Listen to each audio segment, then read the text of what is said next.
Buenos días de nuevo. Vamos a continuar con la sesión y a continuación Tiscar Lara va a presentar la tercera ponencia, el modelo Mobile Learning de la Escuela de Organización Industrial. Doña Tiscar Lara es directora de comunicación de la Escuela de Organización Industrial. Hola, muy buenos días. Quiero empezar agradeciendo la invitación y es un honor estar en el primer seminario GATE, que espero que tenga muchos más en secuencia y bueno, que podamos seguir discutiendo estos temas. Yo os quiero presentar un modelo de transformación a nivel de escuela que iniciamos ahora hace unos 5 años, un poquito más de 5 años, en un momento importante en el que nos pusimos a analizar qué escuela queríamos ser para el futuro, cómo teníamos que transformar nuestras tecnologías y nuestras metodologías para construir un modelo de educación abierta, un modelo de educación digital, un modelo de educación colaborativa. Para que nos situéis, aquellos que no nos conozcáis, EOI es una escuela de posgrado, fundamentalmente. No tenemos grado, no estamos en el ámbito universitario a ese nivel, pero sí tenemos posgrado. No somos una universidad, pero sí somos una institución pública, somos una fundación del sector público que estamos vinculados directamente al Ministerio de Industria, lo cual nos hace tener un carácter particular, con cerca de 60 años de historia. De hecho, el año que viene celebramos ese aniversario y ese es, en cierta manera, nuestro contexto. No estamos en el mundo de la universidad, pero sí tenemos una actividad asociada al mundo universitario, como es el posgrado, y estamos también en un nivel de escuela de negocios, de formación de directivos. Ese es un poco nuestro marco. Como decía, hace cerca de 5 años, hicimos una reflexión sobre qué modelo de escuela queríamos ser y a través de un plan estratégico y a través de una serie de seminarios con distintos miembros de la escuela, pero también otro tipo de colectivos, de empresas asociadas, en fin, de distintos agentes, hicimos una revisión de qué había a nivel internacional en el mundo educativo y en el mundo de la educación superior que nos pareciera interesante como modelo y de ahí rescatar algunos ingredientes para construir el nuestro propio. De qué manera queríamos transformarnos y presentarnos a la sociedad y a nuestros futuros alumnos. Y de ahí salieron una serie de motores, de inspiraciones, de elementos que han sido el eje conductor, el eje central de las acciones, los proyectos, los pequeños grandes cambios que iniciamos a partir de entonces. Entre esas inspiraciones había una apuesta importante por los contenidos en abierto. Os estoy situando hace 5 años, que es importante, ¿no? Luego han pasado muchas más cosas y se han ido desarrollando muchos más modelos en la educación superior, pero ya en aquel momento nos parecía importante eso, como nos parecía muy importante toda la inspiración, las teorías que estaban alrededor de la idea del conectivismo, de cómo el poner en común, el fomentar la sociabilidad podía ser especialmente bueno para el aprendizaje, o cuestiones como la tecnología móvil como un agente de cambio, como algo que no solo debía ser un recurso, sino que debía ser, en cierta manera, el elemento que debía de hacernos cambiar muchas otras esferas dentro del modelo. Esa fue la inspiración y de ahí empezamos a desarrollar algunos, a través de esta conceptualización de distintas aulas, es una conceptualización casi más poética que técnica, a configurar, a visualizar qué tipo de aulas queríamos para nuestros alumnos, ¿no? Más allá del aula física, que era de donde partíamos fundamentalmente, y que sigue teniendo un gran peso. Y también sin obviar que ya veníamos de una formación online en plataforma desde hacía muchos años. O sea, no empezábamos nuestra formación online en ese momento, pero sí queríamos darle un salto adelante importante a través de esos motores que he comentado antes. Entonces, hablábamos de esta idea del aula móvil a través del dispositivo móvil. Ese fue nuestro principal dispositivo de cambio. Se habla mucho del mobile learning como elemento disruptivo, ¿no? Incluso se visualiza en algunas, incluso en plano teórico, como caballo de Troya, ¿no? En la educación, como ese dispositivo que entra en el aula y hace que el aula se abra necesariamente, se quiera o no, porque con el dispositivo móvil entra la conectividad, con el dispositivo móvil entra la posibilidad de estar consultando en tiempo real, de estar comunicándose en tiempo real con otras esferas, con otras personas, con otros contenidos que no son los controlados del aula. En fin, de manera en positivo, a nosotros nos interesaba por esa fuerza transformadora, pero también por aprovechar y por experimentar qué elementos nos aportaba el dispositivo móvil que nos ayudaran a mejorar nuestro modelo de formación. No tanto desde un punto de vista sustitutorio, que suele ser el error común cuando se habla de mobile learning, y de hecho lo hemos experimentado como el gran estigma o el gran error de concepto entre nuestros propios profesores y colectivos. Cuando se piensa como un sustituto del PC, obviamente, cuando se mira de esa manera, está abocado al fracaso, porque hay muchas cosas que es mejor hacerlas en un PC que hacerlas en un dispositivo móvil. Obviamente, como toda tecnología, no es un sustitutivo, sino que te viene a aportar una serie de funciones que antes no podías hacer de la misma manera o de la forma más eficaz con tecnologías previas, pero también es cierto que conviven con las tecnologías previas. Cada tecnología está optimizada para una serie de usos,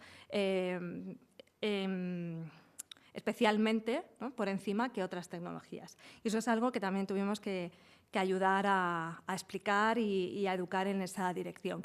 En cuanto a qué nos aportaba el dispositivo móvil que nos ayudaba en ese esfuerzo transformador, pues elementos como el de la conectividad, obviamente, pero elementos de en cualquier momento y en cualquier lugar. La idea de que el aula se pudiera expandir, que no terminara cuando suena el timbre, sino que se expandiera en otros tiempos, pero en otros lugares también, en tiempos de ocio, ¿no?, en tiempos más personales, que la experiencia de aula estuviera mucho más expandida, ¿no?, más derramada en otros contextos.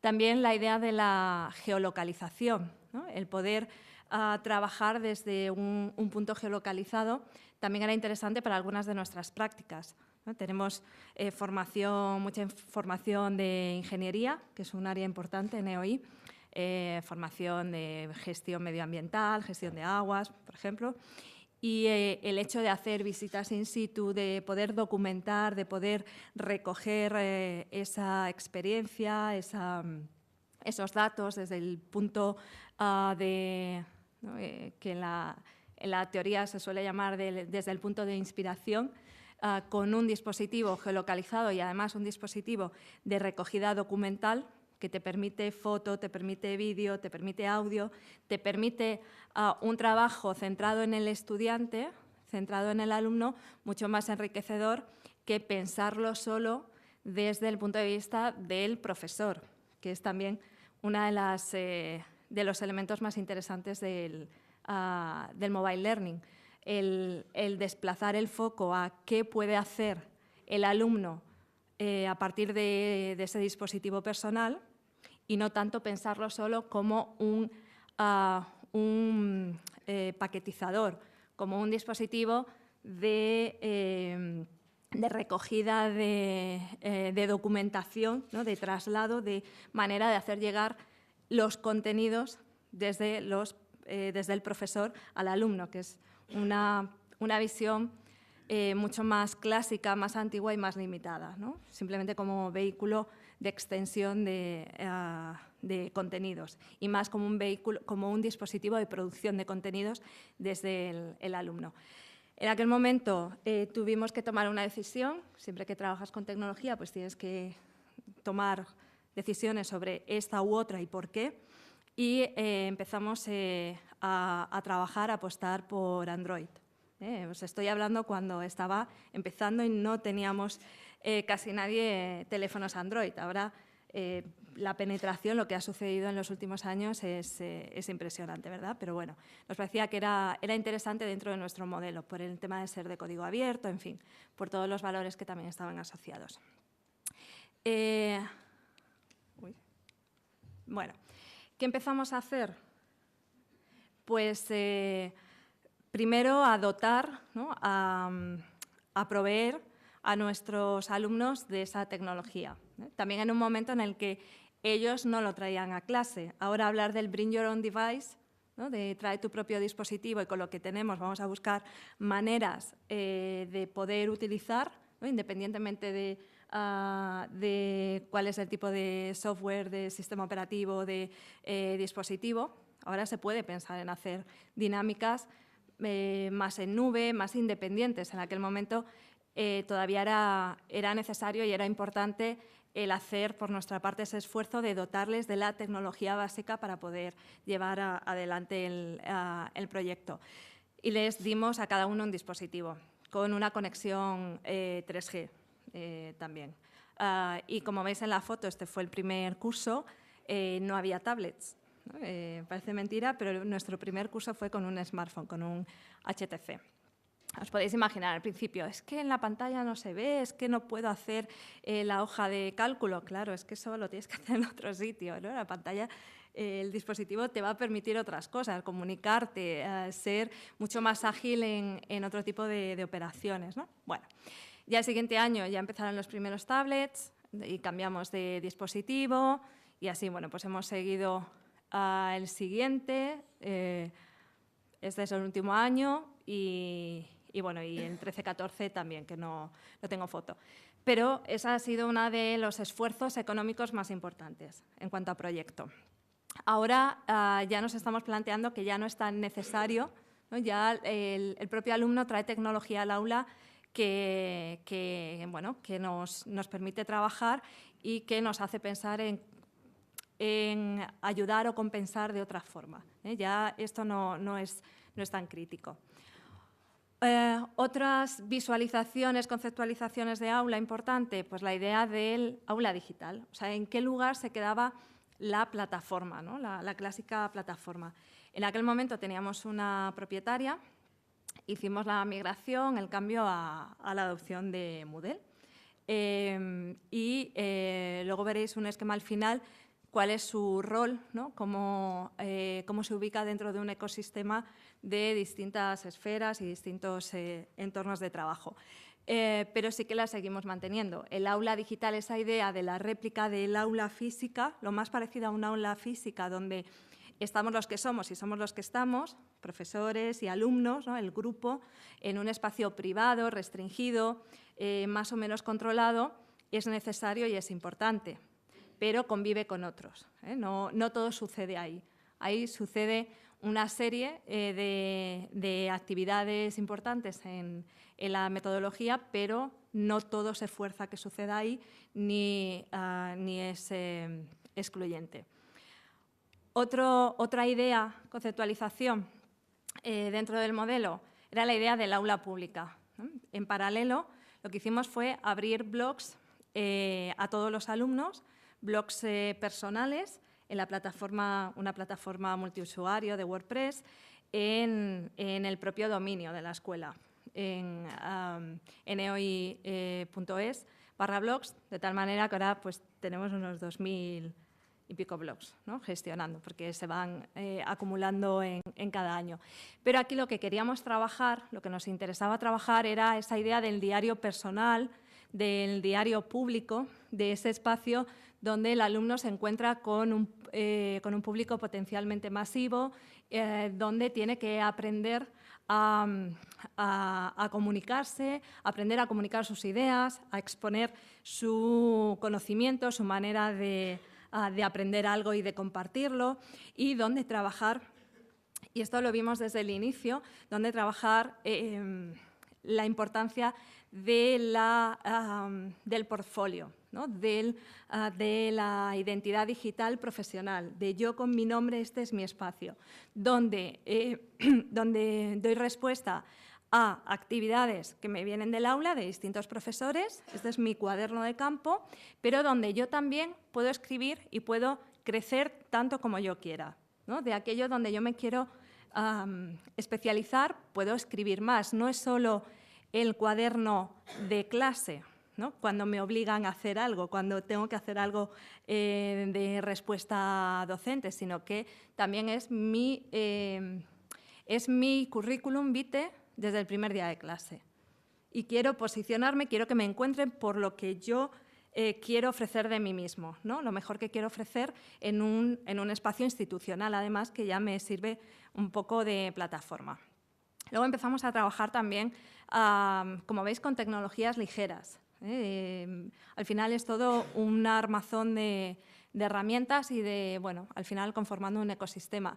Empezamos a trabajar también, obviamente, porque al estar con Android desde el principio creamos un Google Apps para darles las cuentas de correo al alumno y pensamos que era bueno no solo que lo utilizaran como correo electrónico y como manera de acceder al dispositivo, sino también como herramienta de trabajo, explotar todo lo que te aporta.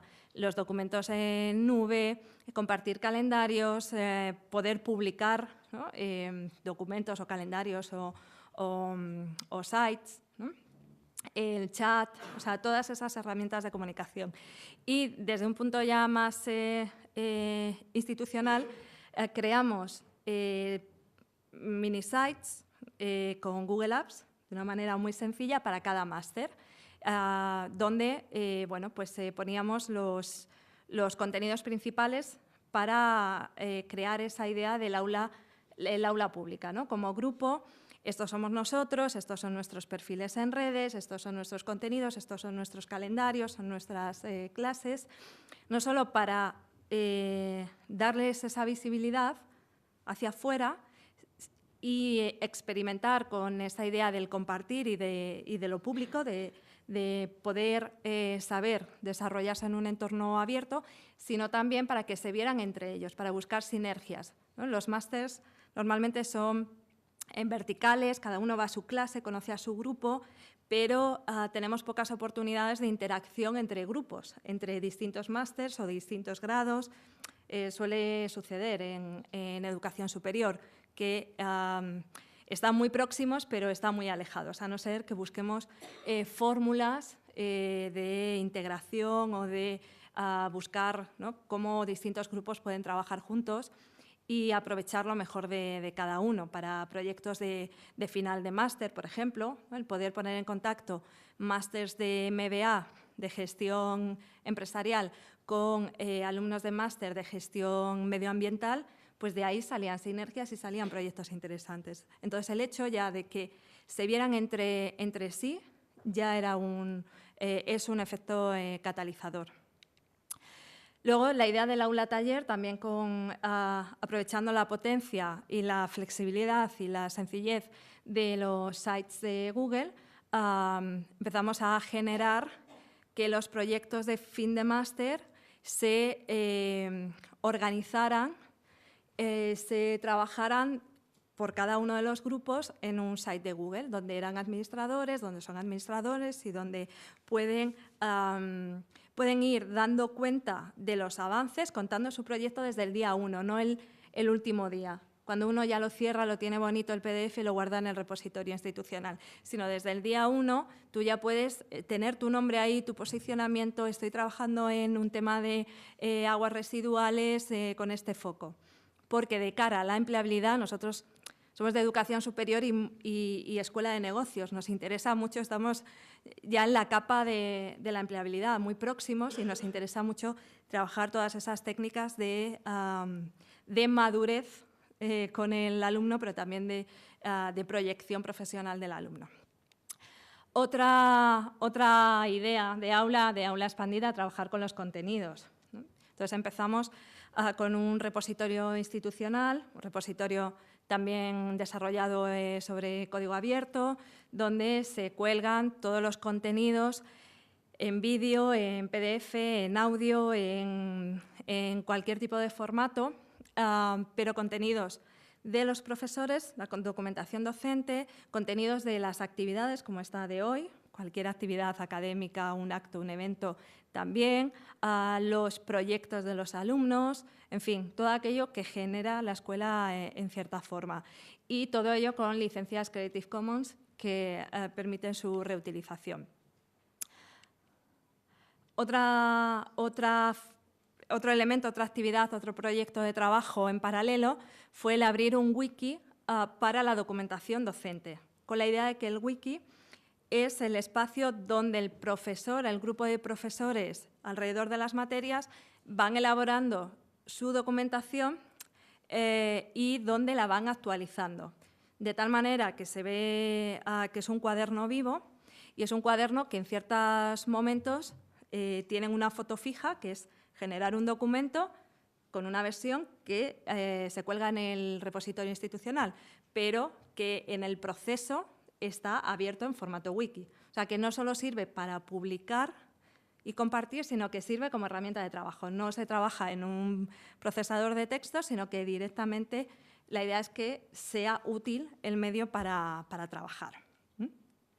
Luego, con esta idea de aula multimedia expandida, otra cosa que hacemos es abrir clases físicas. Se abren algunas en determinados momentos y se promociona para que venga gente invitada.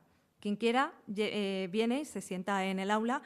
Bueno, esa figura del oyente, que es muy clásica, pues bueno, hacerla física, que puedan venir, pero además que quien no pueda venir la pueda seguir por streaming y que pueda intervenir en la clase, que pueda preguntar, que pueda también el grupo, los alumnos puedan experimentar con esa interacción como más fortuita, ¿no? Luego, otro elemento importante desde el inicio, aparte del blog, para cada alumno, trabajamos mucho, ya decía antes, esta idea de la identidad digital profesional, ¿no? Del alumno como profesional que se está proyectando, al que le interesa posicionarse y utilizar las redes de una manera estratégica, pero también nos interesa que el alumno aprenda a usar y a trabajar en esas redes de una forma natural, que sea una de las competencias que adquiere de manera transversal. O sea, no es, y ahora vamos a aprender algo sobre las redes en un módulo al final de curso, sino desde el curso 0, un taller sobre cómo funcionan las redes, cuál es la expectativa de comunicación, de estilo de uso, para qué una, para qué otra, cómo se puede explotar mejor cada una.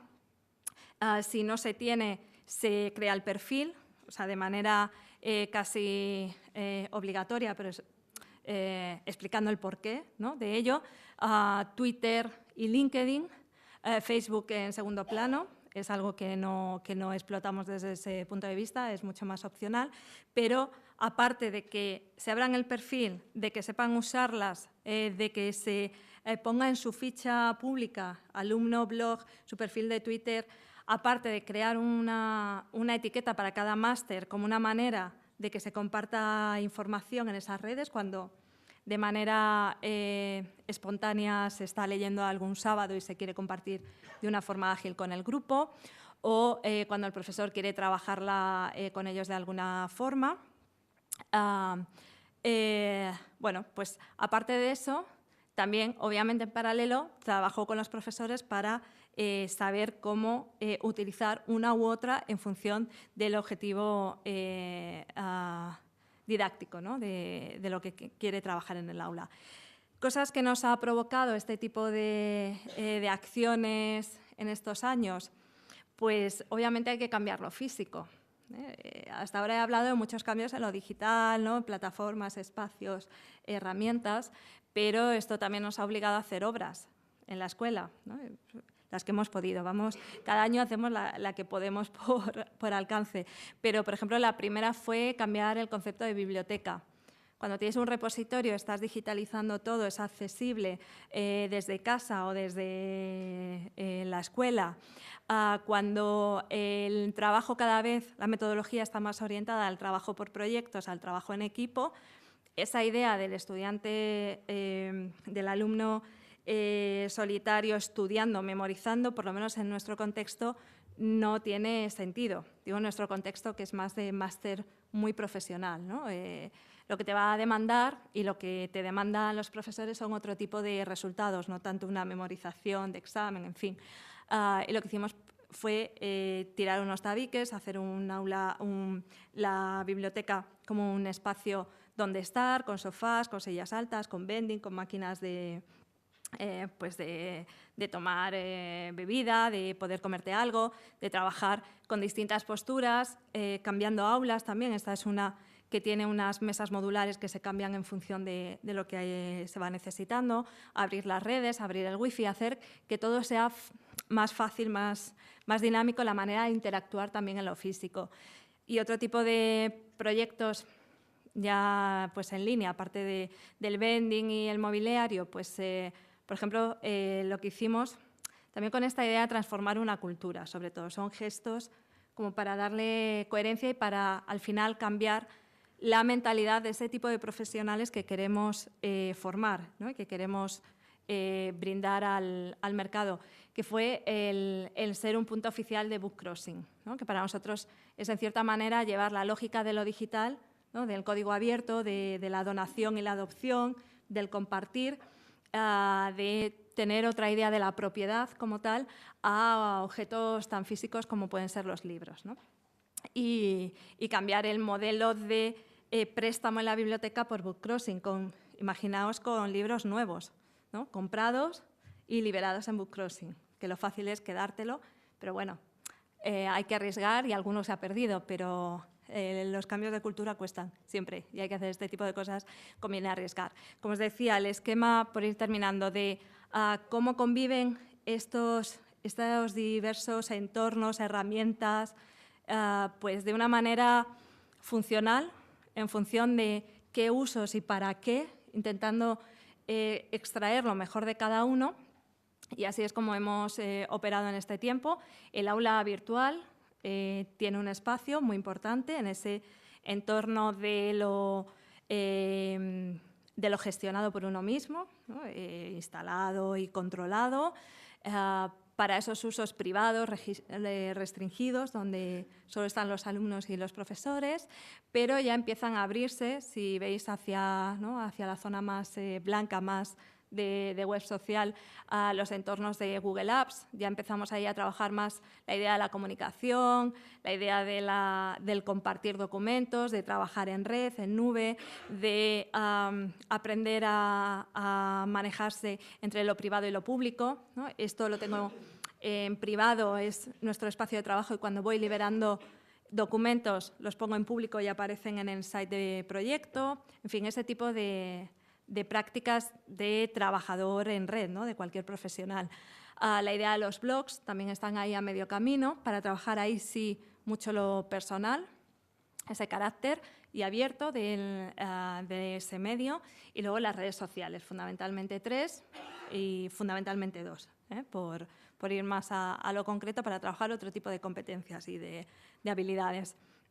Con este objetivo de la identidad profesional digital e intentando hacer lo más real posible esa idea que queda muy bien en los libros, pero que luego hay que llevar a la práctica en cualquier momento y en cualquier lugar, ¿no? El profesional que aprende y que trabaja en cualquier momento y en cualquier lugar. Y quiero terminar con algo más reciente en lo que estamos trabajando, que es en desarrollo de cursos MOOC o MOOC, como queramos decir. Estos son 3 que tenemos todavía abiertos y están en la plataforma de Google, google.es/actívate. Lo hemos hecho en colaboración con Google y con red.es sobre competencias digitales. Y aquí sobre 3 muy concretas, analítica web, cloud computing y comercio electrónico. Son unos cursos, están sobre una plataforma de Google, sobre Google Course Builder, que si conocéis del entorno de los MOOCs, bueno, ya se ha dejado de desarrollar y ahora la evolución es a OpenEDX, pero ahí están funcionando muy bien y bueno, ahora he visto las cifras esta mañana y había más de 75.000 alumnos, se abrió en marzo, matriculados en la plataforma, en estos cursos y en otro que hay de marketing digital, un cuarto. Esta es una imagen de los cursos. Ahí ha habido un aprendizaje. Quienes han producido MOOCs saben lo complicado que es y que no es solo poner la cámara al profesor, que hay un trabajo de preproducción de cómo se estructuran los contenidos, cómo se hacen vídeos cortitos, dinámicos, cómo estructurar las preguntas, en fin.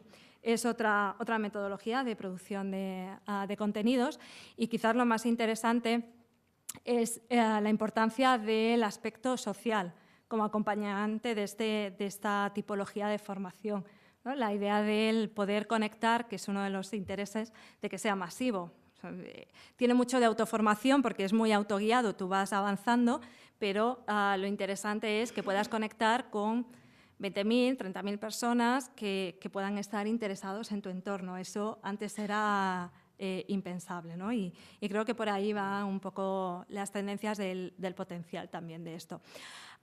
Y ya está, con esto termino. Me he pasado 4 o 5 minutos, no sé. Y nada, después creo que habrá… Sí, ¿no? Muchas gracias, Tiscar. Una mesa.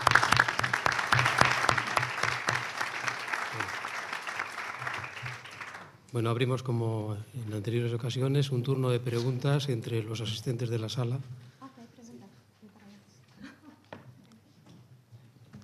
Si alguno quiere intervenir…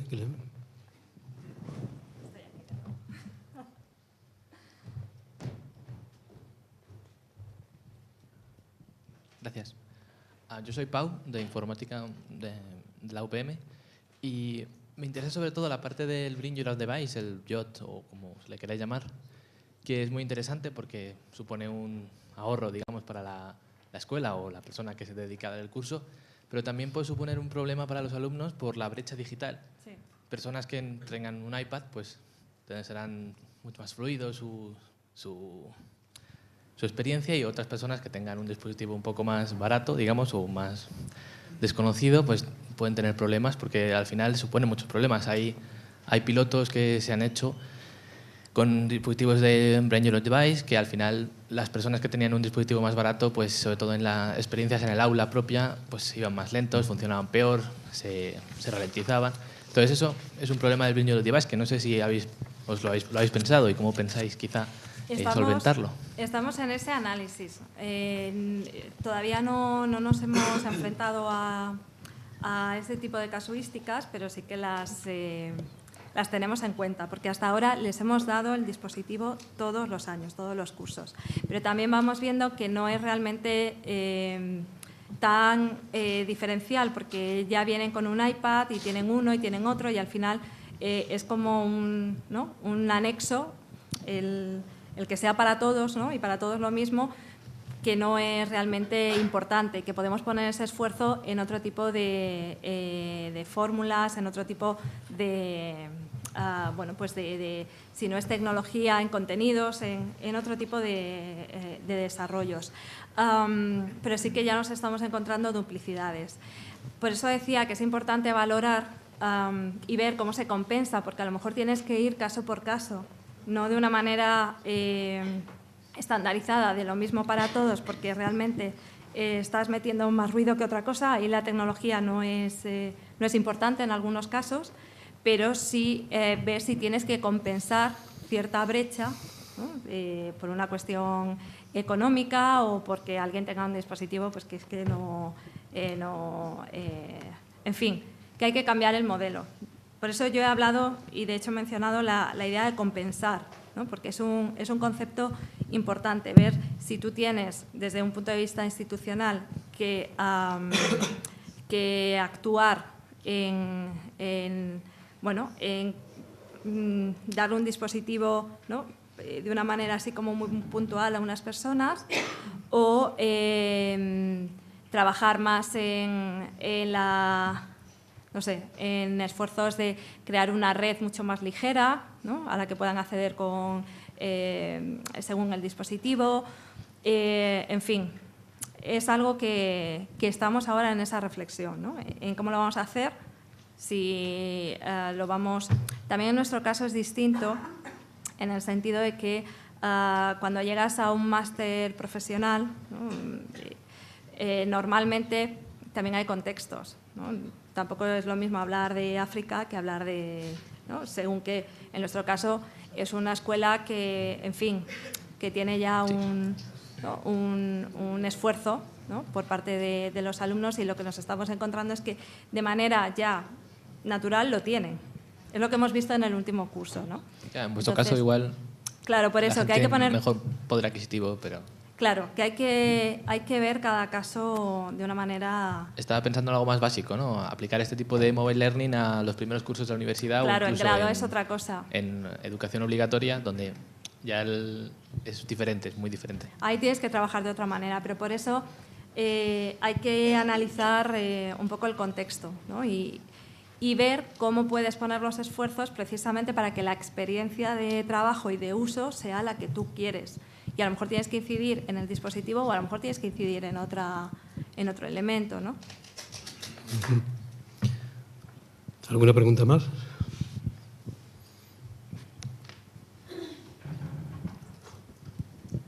Justo García Navarro. Antes has hablado de las 3 redes sociales que utilizáis más y luego has dicho que se quedan en 2.